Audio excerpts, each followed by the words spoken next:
காவல்துறைக்கு என்ன என்ன நேர்மை இருக்கு இங்க இருக்கிறது நான் கேட்கிறேன்.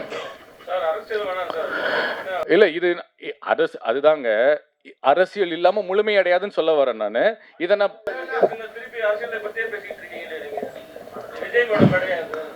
ப்ரோ நீங்கள் பேசும்போது நிறையா இன்டரப்ட் வந்துச்சு.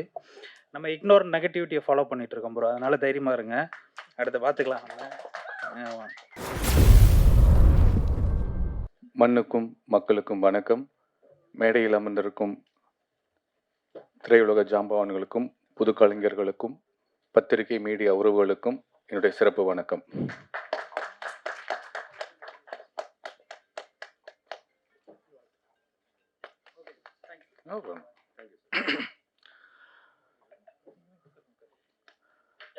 இந்த இசை வெளியீட்டு விழாவுக்கு என்னை அழைத்த என்னோட பிஆர்ஓ சதீஷ், சுந்தர் அண்ணன் அண்ட் என்னோட செல்லக்குட்டின்னு தான் சொல்லுவேன், சுரேஷ் அண்ட் தர்மா, அவங்க தான் என்னை கூப்பிட்டாங்க. எனக்கு இந்த படத்தை பற்றி எதுவுமே தெரியாது.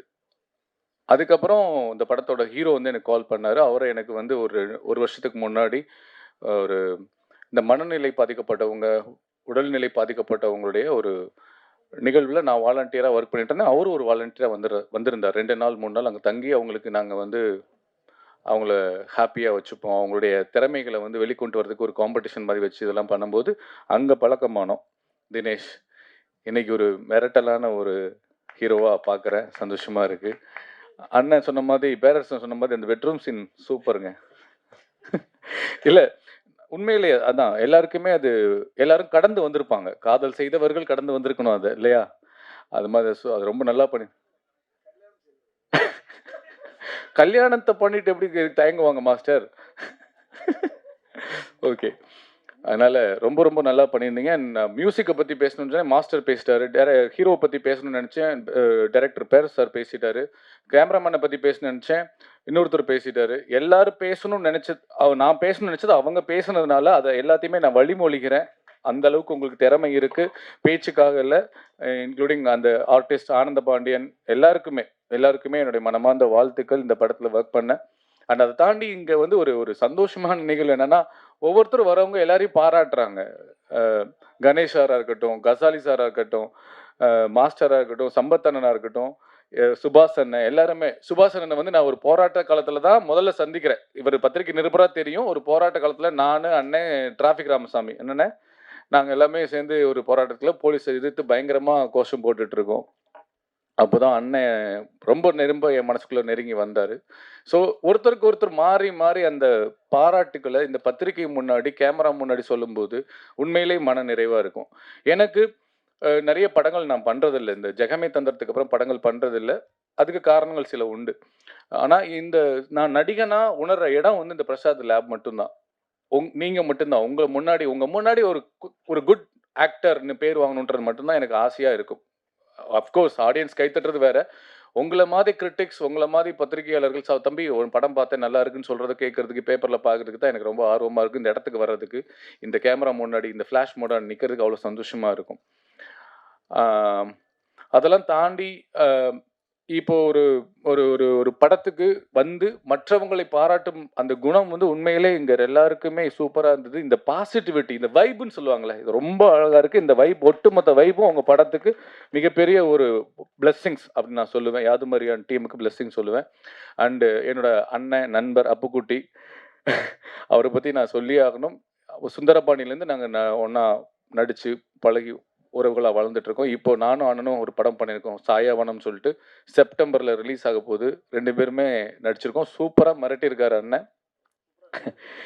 அதான், அதனால் அண்ணன் வந்து எவ்வளவோ கஷ்டம் இருந்தால் கூட நிறைய புதுமுக இயக்குநர்களுக்கும் புதுமுக நடிகர்களுக்கும் ஒரு பெரிய பிரிட்ஜாக இருந்து, ஒரு பாலமாக இருந்து அவர் நிறைய படங்கள் நடித்து கொடுத்துருக்காரு. உண்மையிலே ஹேட்ஸ் ஆஃப் டு யூ அண்ணன்.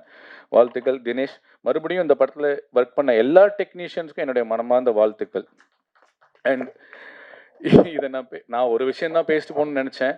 ஆனால் மாஸ்டரும் இன்னொருத்தரும் யாரோ பேசினவங்க அரசியலை பற்றி பேசுனதுனால நான் ஒரு விஷயம் பேசுகிறேன். விஜய் அண்ணா எகைன், இந்த படம் எப்படி எனக்கு தெரிய வந்துச்சு அப்படின்னா, இதுக்கப்புறம் நான் தேடி பார்க்கும்போது இந்த போஸ்டர் தான் பார்த்தேன்.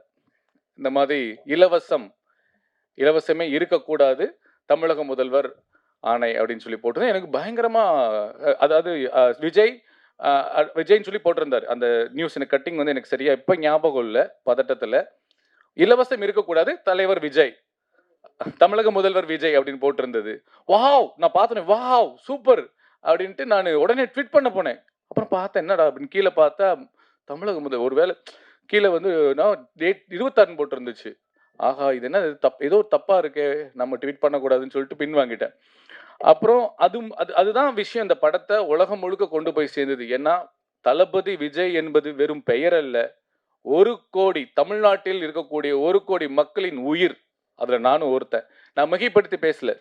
நான் 50 படங்கள் நடிச்சிட்டேன். தமிழ், மலையாளம், தெலுங்கு 3ல.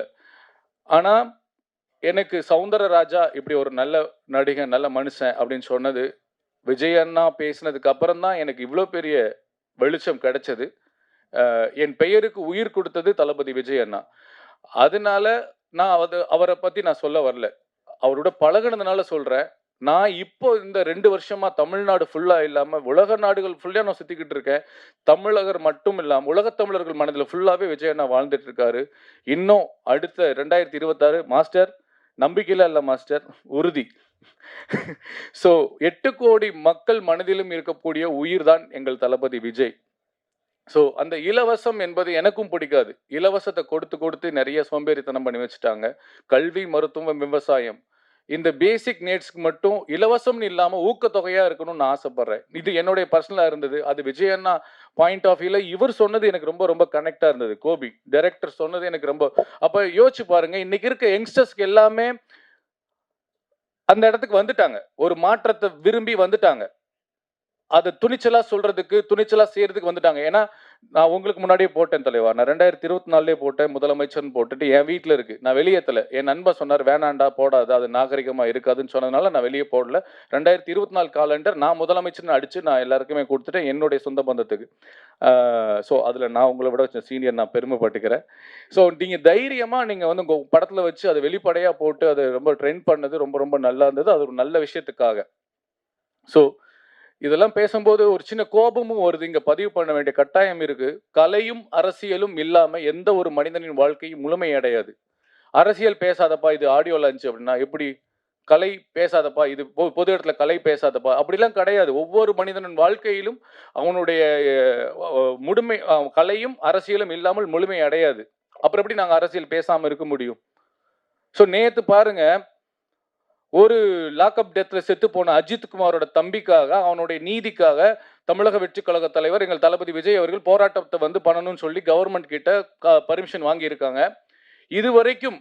இதுவரைக்கும் எந்த கட்சிகளுக்கும் போடப்படாத கண்டிஷன்கள், கட்டுப்பாடுகள், விதிமுறைகள் காவல்துறை வந்து விதிக்கிறாங்க. எனக்கு காவல்துறையை பார்த்தா எனக்கு எப்பவுமே ஒரு பெரிய பாவமாவும் இருக்கும், கோபமாவும் வரும். ஏன்னா எந்த கட்சி ஆட்சி வந்தாலும் அந்த ஆட்சி தலைவர்கள் தான் அந்த உள்துறை அமைச்சரா இருப்பாங்க. அவங்க தான் காவல்துறை கீழ வச்சிருப்பாங்க. எடுத்துக்காட்டுக்கு இப்போ கலைஞர் ஐயா முதலமைச்சரா இருந்தாங்கன்னா, அன்னைக்கு வந்து ஜெயலலிதா அம்மா வஞ்சிக்கப்படுவாங்க. எந்த காவல்துறை இருக்கோ அதே காவல்துறை போய் அவங்கள போய் அரெஸ்ட் பண்ணும். என்ன அப்போ காவல்துறை யார கேட்டு வேலை செய்யுதுங்க? காவல்துறைக்கு என்ன நேர்மை இருக்கு இங்க இருக்கிறதுன்னு நான் கேட்கிறேன். இல்ல இது அதுதாங்க அரசியல் இல்லாம முழுமை அடையாதுன்னு சொல்ல வரேன் நானு. இத நான் திருப்பி அரசியலை பத்தியே பேசிட்டு இருக்கீங்க. ஓகே. இருந்தாலும் நீங்க எவ்வளவு இந்த மாதிரி அடக்குமுறைகளை கொடுத்தாலும் எங்களை தமிழக வெற்றிக் கழகத்தையும் தமிழக வெற்றிக் கழக தலைவர் விஜய் அவர்களையும் எங்களுடைய தோழர்களையும் நீங்க அடக்கினாலும் மீண்டும் எழுவோம். நாங்கள் மக்களுக்காக மண்ணுக்காக உழைக்க வருவோம் என்பதை கூறி ஒரே ஒரு விஷயத்தை சொல்லுகிறேன். போராட்டம் பண்ணி மக்களுக்காக மண்ணுக்காக கம்யூனிஸ்ட் கட்சியும் சரி இல்ல விடுதலை சிறுத்தைகள் கட்சிகள் நீங்க எல்லாருமே நல்லா தெரிஞ்சுக்கோங்க. நீங்களும் எங்களோடு சேர்ந்து கைகோர்த்து வந்தால் ஒரு மிகப்பெரிய நல்ல மாற்றத்தை, தமிழ்நாட்டுக்கான மாற்றத்தை எங்கள் தலைவர் தமிழக வெற்றிக் கழக தலைவர் தளபதி விஜய் கொடுப்பார் என்று தாழ்மையாக கேட்டுக்கொண்டு வாய்ப்புக்கு நன்றி கூறி விடைபெறுகிறேன். நல்லதையே நினைப்போம், நல்லதையே விதைப்போம், நல்லதே நடக்கும். நன்றி, வணக்கம். இந்த கதையை நான் கேட்கும்போது டைரக்டர் வந்து எங்கிட்ட வந்து நல்ல ஒரு அதை ஃபீல் பண்ணி சொன்னார். ஸோ அதுலேயே நான் வந்து இந்த படத்தை பண்ணுறேன் சொல்லி நான் ஒத்துக்கிட்டேன். அப்புறம் அந்த நடுவில் இந்த விஜய் மேட்ரையும் சொன்னார். அது வேணுமா அப்படின்னு கேட்டேன். இல்லை சார், இது நம்ம படத்துக்கு வந்து நான் ஏற்கனவே பண்ணினது, நான் இதுக்காண்டி நான் ஸ்பெஷலாலாம் பண்ணலை சொன்னார். சரி, ஓகே, இருக்கட்டும் அப்படின்னு சொல்லி நாங்களும் தைரியமாக பண்ணி முடிச்சிட்டோம். நான் வந்து உங்கள் வீட்டு பிள்ளை. நீங்கள் தான் என்னை ஒவ்வொரு படியாக என்னை மேலே ஏற்றி விட்டு உச்சத்துக்கு கொண்டு போகலைனாலும் ஓரளவு மக்களுக்கு தெரிகிற ஒரு நடிகராக என்னை நீங்கள் கொண்டு போய் நிறுத்தணும். நாங்கள் எல்லாரும் ஒரு சின்ன ஒரு பட்டிங் டீம் தான். எங்கள் கூட ஒர்க் பண்ண எல்லாருமே வந்து ஒரு 2 படம் 3 படம் பண்ணவங்க தான். யாருமே 10 படம் 50 படம் பண்ணவங்க கிடையாது. ஸோ இதில் எல்லாருமே இரவு பகல் பார்க்காம எங்கள் கூட நல்லபடியாக உழைச்சி கொடுத்துருக்காங்க. எல்லாருக்கும் யாதும் மரியான் சார்பாக எங்களோட நன்றிகள். பத்திரிகையாளருக்கும் நீங்களும் மக்கள்கிட்ட நல்லபடியாக கொண்டு போய் சேர்ப்பீங்க. தேங்க்யூ. இந்த மேடையில் வந்து அமர்ந்திருக்கும் பெரியவர்களுக்கும் எனது அன்பான வணக்கம். நீங்கள்லாம் வந்தது எனக்கு ஒரு பூஸ்ட் கிடைச்ச மாதிரி. தேங்க்யூ. தேங்க்ஸ் சொல்கிறதுக்கு இவ்வளோ வச்சுருக்கேன், ஆனால் டைம் இல்லை. அதனால் மேடையில் இருக்கிற எல்லாருக்குமே எங்களை அழைப்பு ஏற்று வந்ததுனால ரொம்ப நன்றி. கீழே அமர்ந்திருக்கிற பத்திரிகை நண்பர்களுக்கு நன்றி. இந்த வெளிச்சத்தில் என்னைய பேச விட்டு அழகாக பார்த்த என்னோட மற்ற டெக்னீஷியன்ஸ்லாம் கீழே உட்காந்துருக்காங்க. அவங்க எல்லாருமே தனித்தனியாக வாழ்த்தணும்னு நினச்சேன். சக்ஸஸ் மீட்டில் வாழ்த்தலாம். உங்கள் எல்லாருக்குமே நன்றி. அப்புறம் ப்ரோ, நீங்கள் பேசும்போது நிறையா இன்ட்ரப்ட் வந்துச்சு. நம்ம இக்னோர் நெகட்டிவிட்டியை ஃபாலோ பண்ணிகிட்ருக்கோம் ப்ரோ. அதனால் தைரியமாக இருங்க, அடுத்து பார்த்துக்கலாம் நம்ம. நான் நேரடியாக விஷயத்துக்கு வரேன். எல்லாருமே இந்த மேட்ரு ஏன் வச்சிங்கன்னு சொல்லி கேட்டே இருந்தாங்க. நிறைய இடத்துல ஒரு சில மீம்ஸ் கூட பார்த்தேன் நான். எப்படி இந்த படத்தில் இந்த சீன் வராது, நீங்கள் வேணால் பாருங்கள், ப்ளர் பண்ணிடுவாங்க, இல்லைனா கட் பண்ணிடுவாங்க அப்படின்னு சொல்லி நெகட்டிவாக தான் சொன்னாங்க. நீங்கள் கண்டிப்பாக தைரியமாக படம் வந்து பார்க்கலாம். நீங்கள் ட்ரெய்லரில் பார்த்த எல்லா சீனுமே அந்த படத்தில் இருக்குது. ஸோ நீங்கள் நல்லா என்ஜாய் பண்ணி பார்க்கலாம் கண்டிப்பாக. அப்புறம் சார் எல்லாருமே வந்து நல்லா என்கரேஜ் பண்ணி மிகைப்படுத்தி பேசுனதை பார்த்தா எனக்கு பயமாக இருக்குது. ஏன்னா நிறைய பொறுப்பு இருக்கிற மாதிரி இருக்குது. இவங்கெல்லாம் ரொம்ப எக்ஸ்பெக்ட் பண்ணுறாங்க அந்த படம் நல்லாயிருக்கும் அப்படின்னு சொல்லிட்டு. ஸோ நானும் நம்புகிறேன். நீங்கள் எல்லாருமே படம் பார்க்க வரும்போது 0% எக்ஸ்பெக்டேஷனோட வாங்க. நான் வந்து 2000 கோடி வசூல் பண்ணணும்னு நான் சொல்லலை. எங்கள் படத்தில் ஃபைட் இருக்குது, சாங் இருக்குதுன்னு நான் சொல்லி ட்ரோல் பண்ணல. ஸோ நீங்கள் 0% எக்ஸ்பெக்டேஷனோட வாங்க. கண்டிப்பாக உங்களுக்கான ஒரு படமாக இருக்கும். அப்புறம் இன்னொரு விஷயம், சூர்யா சார் வந்து ஒரு படத்தில் ஒரு வசனம் சொல்லியிருப்பார். 5000 ரூபா இருந்தால் காய்கறி கடை வைப்பேன், 50,000 ரூபா இருந்தால் மளிகை கடை வைப்பேன், 5 லட்ச ரூபா இருந்தால் டிபார்ட்மெண்ட் ஸ்டோர் வைப்பேன்னு சொல்லியிருப்பார். அந்த மாதிரி இந்த படம் வந்து பட்ஜெட்டில் பண்ணதுனால நான் ஒரே ஒரு சீனை ஒரே ஒரு பேப்பரில் வச்சேன். நல்ல பட்ஜெட்டில் பண்ணியிருந்தேன் அப்படின்னா ஒரு ஏஐயில் ஒரு சிஜியில் கொண்டு வந்து வச்சுருப்பேன். பேன் இண்டியா படமாக பண்ணியிருந்தா சிஎம்னே வச்சுருக்க மாட்டேன், பிரதமர்னு கூட வச்சுருப்பேன். ஸோ அதனால் வந்துட்டு அடுத்தடுத்த பட்ஜெட்டை பொறுத்து அடுத்தடுத்த படங்களில் எப்போவுமே என்னோடய படத்தில் அவரோட ரெஃபரன்ஸ் இருக்கும். வந்திருக்க அனைவருக்கும், மீடியா பீப்புள்ஸ் எல்லாருக்கும், இந்த படத்தை எங்களுக்கு வந்துட்டு ரிலீஸ் பண்ணி தர்றதுக்கு ஒத்துழைப்பு கொடுத்த எங்கள் சார் கடைசியில் உட்காந்துருக்காங்க விவேகானந்த சாருக்கும் மீண்டும் ஒரு நன்றியை தெரிவிச்சுக்கிறேன். வேறு யாருக்காவது நன்றி தெரிவிக்கலைன்னா தவறாக நினச்சிக்காதீங்க. எல்லாரும் வந்து படத்தை பாருங்கள். சக்ஸஸ் மீட்டில் சந்திக்கலாம். நன்றி.